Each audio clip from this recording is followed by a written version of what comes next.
Hi folks! Hi folks, bienvenue dans notre 4e vidéo. Alors on est ici à Crystal River, sur la côte ouest de la Floride, qui fait une belle surprise pour nous. On est donc dans un des meilleurs motels qu'on a jamais eu, c'est le plus beau je crois, la chambre est magnifique. On mettra quelques photos. Voilà, ouais. On est sous des grands chênes remplis de mousse espagnole, ce que je trouve splendide. Et c'était vraiment une belle surprise cette ville. Ce matin on a été dans une de ces fameuses sources cristallines. Et on a même eu la chance de pouvoir nager en masque et tuba avec des lamantins. C'était une super expérience Ouais. à côté de ces mastodontes dans l'eau, c'était vraiment impressionnant. Mais bon, alors comme vous le savez maintenant, donc on est de nouveau en Floride parce qu'on a changé nos plans. Oui. Au Texas, hein, Voilà. la réponse a été trouvée. Et pour finir, donc on a fait le tour des États-Unis vraiment comme un carré autour des États-Unis. Et donc du coup, on est de retour en Floride. On y va? C'est parti. Aujourd'hui, on va vous parler donc de notre sortie de Floride au mois de janvier. On est allé en Géorgie, en Caroline du Sud. On a été visiter Savannah, Charleston, un petit tour à Myrtle Beach. Et ensuite, on a commencé à rentrer dans les terres en passant par Stone Mountain, puis Atlanta. Et je pense qu'on s'arrêtera là pour cette vidéo.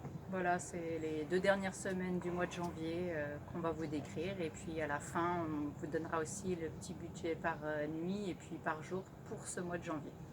Allons-y. C'est parti. Alors, on quitte la Floride. L'aventure commençait. Donc on avait envie de trouver un Airbnb un peu situé entre Savannah et Charleston. Parce que, comme on vous l'a expliqué, un autre système c'était de trouver des highlights, trouver un Airbnb qui n'était pas trop loin, puis de satelliser un peu autour. Ouais. Donc on a trouvé un Airbnb qui se situait sur Hilton Head Island, qui est en fait, il y a un peu un chapelet d'îles un peu dans cette région. Et sur cette île, bon, qui est assez bourgeoise, faut le dire quand même, hein, c'est très joli, très beau, il y a plein de petites résidences partout. Donc on a trouvé un Airbnb qui était assez sympa, Ouais. avec des piscines intérieures, des tennis au milieu, donc on a pu s'amuser. On avait acheté des raquettes au Walmart, ça coûte pas cher, donc on s'est amusé avec les enfants. Et donc on était dans ce Airbnb et on a commencé par aller visiter donc au sud la ville de Savannah. Ouais. Savannah, j'en avais entendu parler en préparant mon voyage, enfin notre voyage, et c'était une ville qui m'attirait beaucoup parce que ça représente un peu le vieux sud, la guerre de sécession, c'était tout dans cette région que ça a un peu commencé, à Charleston, Savannah, et j'avais vu pas mal d'images et ça m'attirait beaucoup. Alors on s'est un peu précipité pour aller la visiter, donc on a fait les 40-45 minutes de route qui nous séparaient, et là ce fut un réel coup de cœur. Oui. On a adoré cette ville. Magnifique. Justement, quand je vous parlais des chênes avec la mousse espagnole, ben, là-bas il y en avait plein. On était au mois de janvier, mais il faisait beau, il faisait chaud. La ville, vraiment, on sent que c'est pas une ville toute récente, hein. Il y a quand même une histoire. Les bâtiments sont souvent en briques rouges ou en pierre. Enfin voilà, c'est vraiment inhabituel pour les États-Unis, pour ceux qui connaissent. Et il y a plein de choses à faire, il y a plein de parcs, plein d'allées piétonnes où on peut se balader. C'est la fameuse ville aussi où Forrest Gump s'est assis sur son banc pour expliquer à la dame avec sa boîte de chocolat, etc. Moi, comme je suis fan de ce film, donc c'était en plus un lieu qui était important pour moi. Donc on a visité cette ville, on l'a vraiment adorée. Donc pour les gens qui ne connaissent pas, je vous pousse vraiment à y aller, quoi. Parce que Charleston est peut-être plus connu. Ouais. Moi, on en avait plus parlé de Charleston, mais personnellement. Savannah, le quartier français. Ouais. Alors bon, ça fait un peu chauvin, mais franchement, c'est super beau, quoi. Il y a une histoire. Ouais, Et c'est ça très qui est beau, chouette. ça se visite à pied. Oui. Et on parque la voiture, on trouve un parking à l'extérieur, et le parking payant, mais nous on a trouvé une place gratuite, comme d'habitude, vous commencez à nous connaître. Et on s'est mis là, on a marché, ça nous a pris toute la journée, c'était vraiment, vraiment très beau. Ouais. Ouais, c'est vraiment la ville coup de cœur de ce voyage, Oui, je crois. c'est une des principales villes coup de cœur qu'on a eu quand même. Ouais. Donc on a fait Savannah, on a vraiment beaucoup aimé. Et ensuite, un autre jour, on a fait Charleston. Alors Charleston, c'est très sympa aussi, hein. Oui. C'est un peu le même style, c'est une ville ancienne avec une histoire. Petit marché couvert. Voilà, ouais. Mais le problème qu'on a eu à Charleston, c'était que ce jour-là, il y avait un vent d'enfer. Oui. Il faisait quand même du coup plus froid, c'était moins agréable à visiter, donc ça compte aussi, hein. Oui. Le Ça, temps en fait beaucoup hein, sur les visites. si ça se trouve, si on avait eu la même température, le même cadre de visite que Savannah, on aurait autant aimé. Mais on n'a pas du tout détesté, c'était très sympa à visiter, mais quitte à choisir, Ouais. ce sera Savannah. Ouais. Donc on a fait Savannah, Charleston. Autour de Hilton Head Island, il y a quand même pas mal de balades, il y a des longues plages. Mhm. On s'est fait avoir même, on va le dire. La petite balade. La petite balade annoncée aux enfants. Un petit peu avant midi. Oh, on va faire une petite balade au bord de la plage. Je crois qu'on a dû marcher 2 km sur la plage, 2 km aller, 2 km retour. Avec pas un seul restaurant pour rien manger. du tout. Alors les enfants, ils ont un peu rouspété, pour être poli. Mais c'était quand même sympa. Il y a ces grandes plages avec une partie de la mer qui a baissé. Donc il y a quelques petites mers intérieures, des petites flaques où les enfants ont pu jouer. On vous mettra des photos. C'est la petite vidéo que vous avez vue aussi au début. Fais attention, il y a quelques méduses échouées sur la plage. Oui, mais beaucoup. Oui, beaucoup de méduses. Ouais. Et on voit, il y a beaucoup de maisons de vacances. Hein. Oui. À cette période, il ne faut pas se le cacher, c'était un peu vide. Hein. Ah ouais. Les maisons, on voyait qu'il y avait beaucoup de capacité de logement, mais que c'était pas du tout plein à cette époque-là. Pourtant, il faisait beau, il faisait bon. C'était agréable. C'est janvier, hein, les gens ont fini les vacances de Noël. Et puis, les gens travaillent. Ils vont aux Bahamas encore. Oui, les gens travaillent. Aussi. Je sais pas pourquoi. Enfin bon. Donc on a beaucoup aimé ce coin. C'était pour nous un peu le début de l'aventure parce que c'était vraiment le premier lieu qu'on ne connaissait pas. On découvrait un nouvel état. Enfin voilà, moi je regarde un excellent souvenir. Et surtout tout au long de notre périple, quand on repensait à Savannah, c'était toujours avec émotion. Oui. Ensuite, après Hilton Head Island, on a décidé de monter encore un petit peu au nord. Pour aller à Myrtle Beach, donc on y est passé, hein. Donc c'est la station balnéaire, mais au mois de janvier tout était fermé. La station balnéaire morte. Là, voilà, donc là-bas il y a à peu près 15 mini-golf au kilomètre carré, mais il n'y en avait pas d'un qui était ouvert. Vous imaginez les enfants comme ils étaient contents. Mais bon, c'était sympa. On était à Myrtle Beach au mois de janvier. Ensuite, on a décidé donc de piquer direction l'ouest, hein. C'était le début de notre road trip direction de l'ouest et direction Atlanta. Et pour aller à Atlanta, en fait, on a fait un premier stop dans un endroit qui s'appelle le Congaree National Park. Oui, Congaree, oui. Et le Congaree National Park, si vous voulez, c'est une forêt inondée. C'est une forêt de cyprès chauve. C'est une espèce d'arbre, hein. Celle que vous voyez sur les photos toujours, qui sont à moitié recouverts d'eau. Alors donc c'est là-bas, c'est dans ce parc-là qu'on peut voir ça, à d'autres endroits, mais dans ce parc-là on peut voir ça. Et c'est la première fois qu'on découvrait les boardwalks, comme ils appellent ça. Oui. Donc c'est des passerelles en bois surélevées, et en fait c'est super agréable de se balader là-dessus parce que vous êtes en pleine forêt sans patauger. Sans les pieds dans la gadoue. Voilà, et alors là malheureusement il y avait la moitié du boardwalk qui était inondé. Et moi, il y a quelque chose qui m'avait fait beaucoup rire à l'époque, c'est qu'Elise me dit mais pourquoi elles les font pas plus haut? Ça c'est Elise, hein, c'est toujours le côté cartésien. Hein, logique, quoi. Logique, ouais. Donc effectivement... Bah, ils pensent pas aux touristes du mois de janvier. Oui, c'est ça. Voilà, c'est ça, ouais. Donc effectivement, il devait avoir, je sais pas, 4-5 miles de boardwalk dans cette forêt, on pouvait se balader, mais nous, on n'a pu faire que 2 miles et demi. Ouais, bah oui, on a dû faire ce qui est déjà pas mal, hein, on a bien pu en profiter. Alors, à part une centaine d'écureuils, hein, comme d'habitude, on n'a pas vu grand-chose. Mais l'ambiance, c'était... Pas beaucoup de touristes non plus. Non, pas beaucoup de touristes non plus, ce qui est agréable. On était très tranquille. Mais l'ambiance, elle est quand même sympa, ces forêts inondées, les arbres partout, enfin, on entend des bruits, mais on voit rien. Enfin, moi, j'ai beaucoup apprécié cette balade. Et dans ce parc, en fait, il y a eu quand même le commencement de quelque chose qui nous a tenu beaucoup à cœur. Enfin, aux enfants et surtout à moi. Pendant le reste Au fur et à mesure des mois, ça s'est amplifié, que le père était plus intéressé que les enfants. Voilà, donc c'est quelque chose que pour ceux qui ont déjà voyagé dans les national parks et aux États-Unis, c'est les badges des Junior Rangers. Donc je vous raconte un peu la petite histoire, c'est qu'on est arrivé dans le Visitor Center. Il n'y avait pas grand monde, hein, comme on le répète, hein, le mois de janvier à Caroline du Sud. c'est pas le top. Mais donc les gens, ils nous ont tout de suite parlé à l'américaine. Hein, je vous demandais, ils ont entendu notre accent, ils ont tout de suite vu qu'on venait pas du coin. Et ils nous ont demandé, mais qu'est-ce que vous faites là? Donc on leur a expliqué, etc. Et à ce moment-là, il y en a un qui me dit, écoutez, normalement, il faut suivre un programme. Mais on ne vous l'a pas dit avant de partir, alors donc on va vous les donner comme ça nous fait plaisir. Et il me sort 2 badges comme ça, en plastique doré, avec vraiment un peu comme le style du shérif, pas une étoile, mais on vous mettra une photo à quoi peut ressembler un badge.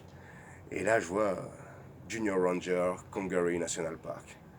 Et là je me dis, mais en fait dans tous les national parks il y a ça. Oui, oui, c'est un programme national. Vous allez au Visitor Center, vous demandez le petit carnet, et quand vous avez fini vos visites, remplis le petit carnet comme il faut, et ben on vous donne ces badges. Donc, c'est pour intéresser les enfants aux visites. Voilà, et exactement. Et là, captiver. Là, je me dis, ça c'est cool, ça on va faire à chaque fois. Alors, après, c'était une tradition, dès qu'on arrivait dans un endroit où c'était marqué national, il n'y a pas que National Park, il y a aussi National Wildlife, les monuments, National Monuments, pour les trucs un peu historiques. Ouais. Et partout vous pouvez en avoir. Donc à la fin de vos vacances, vous pouvez revenir avec pas mal de badges. Et je trouve que c'est quand même des super souvenirs. Enfin, je vais m'arrêter là-dessus. On vous en parlera plus tard. Hein. On montrera la collection une fois. Voilà, ouais. La collection de papa, des enfants. Donc on part du Congaree et on se dirige vers Atlanta. Et avant Atlanta, en fait, il y a un endroit qui s'appelle Stone Mountain. Alors, Stone Mountain, c'est un énorme bloc qui... yeah. Thank you. Thank you very much. Thank you. Il y a le propriétaire du motel qui est vraiment super sympa, on n'a jamais vu ça. Il nous a ramené de lumière pour ce soir, pour se faire un truc un peu romantique quand on aura couché les enfants. On verra. Donc, j'en étais où? Donc, ah oui, à Stone Mountain. Donc, Stone Mountain, c'est un énorme bloc en fait de pierre qui ressemble vraiment à une montagne, hein. C'est assez haut quand même. Hein. Oui. C'est assez massif. Et dans cette montagne, ils se sont amusés à faire une fresque en fait. Ils ont gravé une fresque. Oui, les gravures. Alors bon, nous on avait vu ça, on dit c'est à une cinquantaine, soixantaine de kilomètres d'Atlanta. Donc ça peut faire un stop un peu intéressant avant Atlanta, donc on y est allé. Oui, les photos sur internet donnaient envie. Hein. Ouais, elles donnaient très envie. Ça devait pas être au même mois. Ça devait pas être au même mois. Parce qu'en fait, on est arrivé là-bas. Alors déjà, petite anecdote, hein, on est allé dans un motel standard, là-bas, dans un Days Inn, je crois. Ouais. Et là, je discute un peu avec le mec du motel, et le gars, il me dit, ah, vous avez pas regardé la télé hier soir, il se passait un truc ici. Puis je fais, ah bon, non, je regarde pas trop la télé ici, je comprends pas tout. Mais qu'est-ce qui s'est passé? Ah, il y a un mec qui s'est fait tuer au pistolet. Ah, d'accord. Mais ça arrive souvent ici. Ouais, ça arrive. C'est hyper rassurant. Ouais, on était bienvenue aux États-Unis. Mais, bon, bah au moins c'était hier. Ouais, c'était hier, ce sera pas ce soir. On va se dire ça. Mais après, on était cherché sur internet, on a trouvé des interviews, effectivement, on voyait le motel derrière. Enfin bon, tout s'est bien passé pour nous, hein, mais ça rassure quand on y arrive. Et donc on a fait la route, hein, on s'est posé dans le motel et je crois qu'on a été visiter le lendemain. Oui, c'est possible. Voilà, en tout cas, on a été visiter Stone Mountain. Donc on est arrivé à l'entrée parce que c'est un peu un state park, hein, donc on est arrivé et la dame elle nous dit bah c'est $20 l'entrée. Bon, pas de souci, on paye. C'est un peu cher, mais bon voilà. Quoi. Y a pas le choix. Hein. On paye les $20. On commence à prendre la route, c'est assez grand, pour arriver au parking, pour aller visiter, enfin voir cette fameuse montagne. Et là on arrive dans un parking qui devait faire bien 1 hectare, hein. Parking énorme à l'américaine, pratique. Mais sauf que on était la seule voiture. Mais tout seul. Dans ce parking-là, on était tout seul. Ouais. On a croisé quelques personnes après, mais dans ce parking-là, on était tout seul. Alors bon, on se dit voilà. Bon, déjà en sortant, on prend les vestes. On prend les vestes. Parce qu'on s'aperçoit qu'il y a du vent et qu'il fait super froid. Il fait super froid. Tu sais combien dans les 10 degrés, ouais. grand max, hein, 10 degrés avec du vent. Voilà. Ouais. Et au soleil, parce qu'après on était à l'ombre. Ouais, voilà. Oui, franchement, c'est la première fois où on a eu vraiment froid. Ouais. Et c'est la première fois, on s'est dit, il faut vraiment qu'on aille dans le sud là. Je crois qu'on est monté un peu Là, trop on est haut. au max, là. Là, il faut vraiment qu'on aille dans le sud. Mois de janvier, il faut pas remonter plus. Non, non, restez Savannah, Charleston, c'est Ouais. bien. Allez pas trop plus haut. Et donc, bon, personne, on continue. On voit, il y a plein d'attractions, des ziplines, comme il dit ça, c'est des tyroliennes, plein de jeux pour les Ouais, enfants, les enfants s'y voient déjà. des restaurants partout. Ah ouais, les enfants, ils étaient là, ouais, regarde papa, tout ça. Mais sauf que tout est fermé. Mais vraiment, il n'y a rien, quoi. Ah non, rien du tout. Même Yeah. pas un truc pour boire un verre. Non, rien du tout. À part les toilettes, il y un avait thé que chaud, ça d'ouvert. enfin un verre, un thé chaud. Ouais. Voilà. Mais ouais, il y avait les toilettes qui étaient ouvertes quand même. On a eu de la chance. Mais alors, bon, bah écoutez, désolé les enfants pour la troisième, quatrième fois. Tout est fermé. Hein.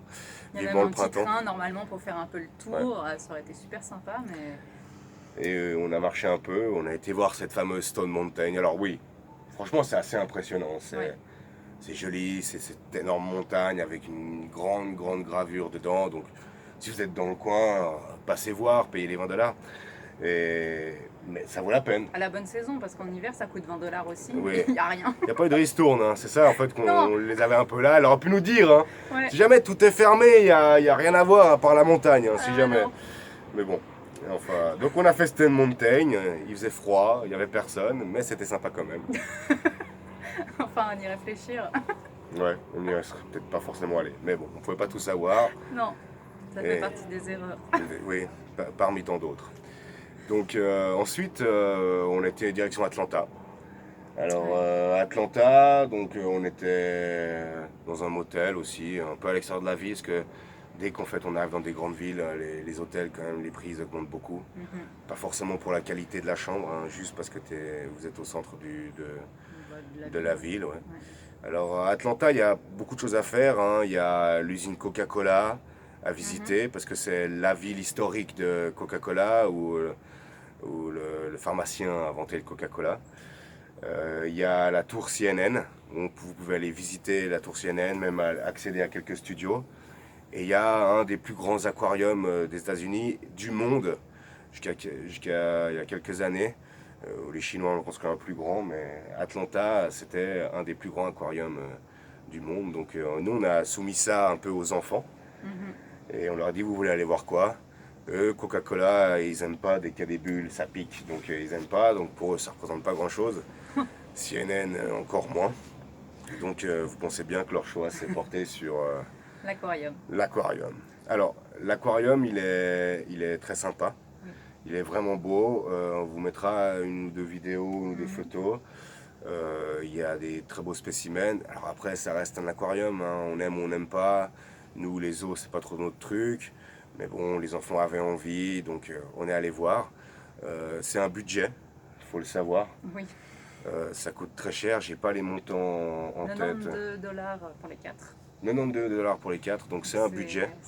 Pour nous, c'est une grosse sortie. Voilà, parce que je suis d'accord quand on fait, je fais une petite parenthèse, quand on fait des vacances dans un pays, on y va 1, 2, 3 semaines, ben on a un budget Plus conséquent. affecté à ça, Ouais. oui, et plus conséquent, donc on se permet quand même plus de dépenses dans ce genre.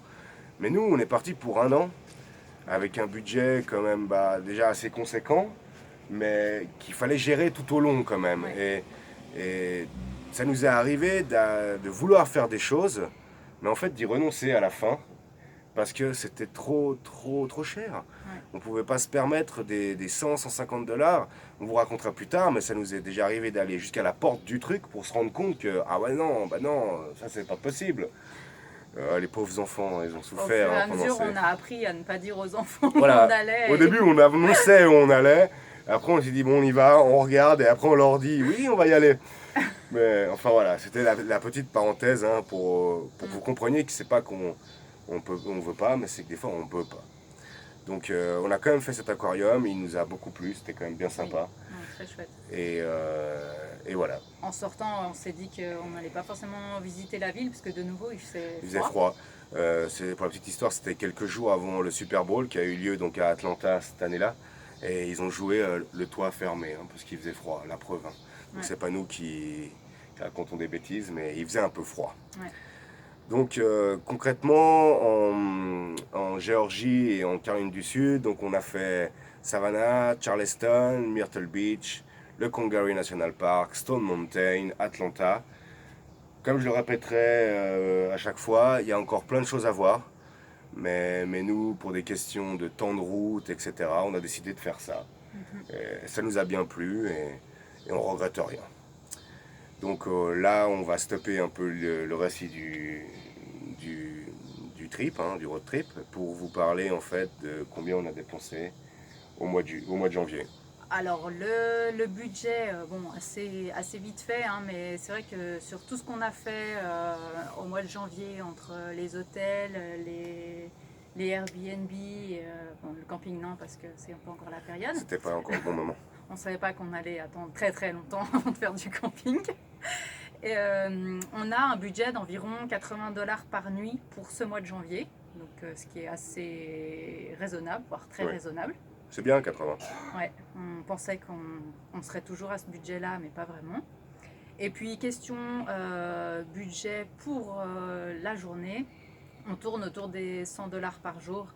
Alors après, nous, on a quand même un budget nourriture. Oui, parce que qu'est-ce que ça comprend ces 100 Voilà. $ par jour? 100 $ par jour, ça comprend mettre de l'essence dans la voiture, ça comprend les repas du midi qu'on prend en extérieur, ça comprend faire les courses.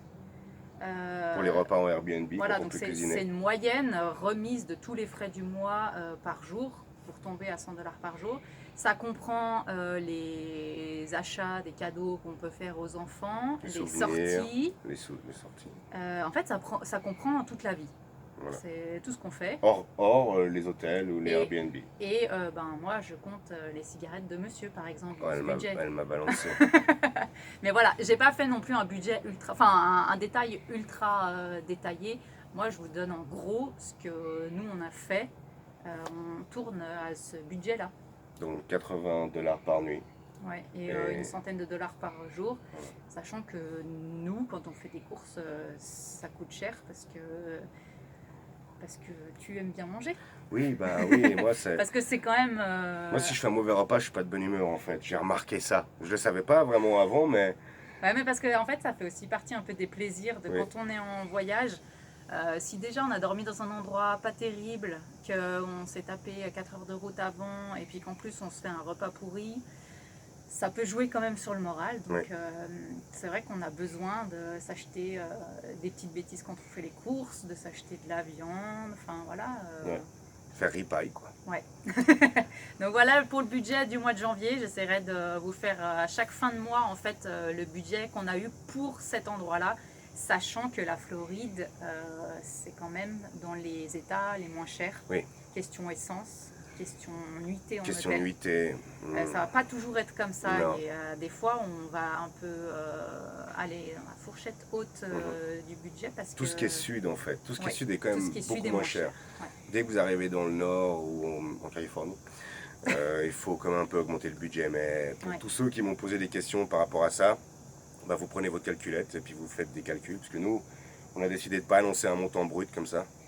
On vous donne des informations par petits bouts. Parce que notre budget, nous, de 100 $ par jour, ce n'est pas le budget de tout le monde. Voilà, les gens peuvent faire beaucoup moins s'ils veulent ou beaucoup plus. Il y en a qui voudront faire beaucoup plus de sorties et se faire des sandwichs tous les midis. Nous, ça ne fonctionne pas. Non. Donc voilà, chacun choisit de voyager comme il veut. Exactement. Voilà. C'est fini pour aujourd'hui. Dans la prochaine vidéo, on traitera du prochain état. Ouais, on change d'état après. On va traverser le Mississippi, l'Alabama, pour arriver en fait en Louisiane. Voilà. Donc on vous racontera tout ça la prochaine fois. Vous mettez un j'aime, abonnez-vous. On a aussi créé un compte Instagram, Les Decks sur la route, et un compte Facebook, Les Decks sur la route, parce qu'on a aussi eu la demande. Donc on essaye de... si vous voulez justement voir des choses qu'on fait en ce moment, on essaye de publier un petit peu des choses de notre vie actuelle, parce que dans les vidéos, on fait plutôt une rétrospective. On revient sur notre voyage.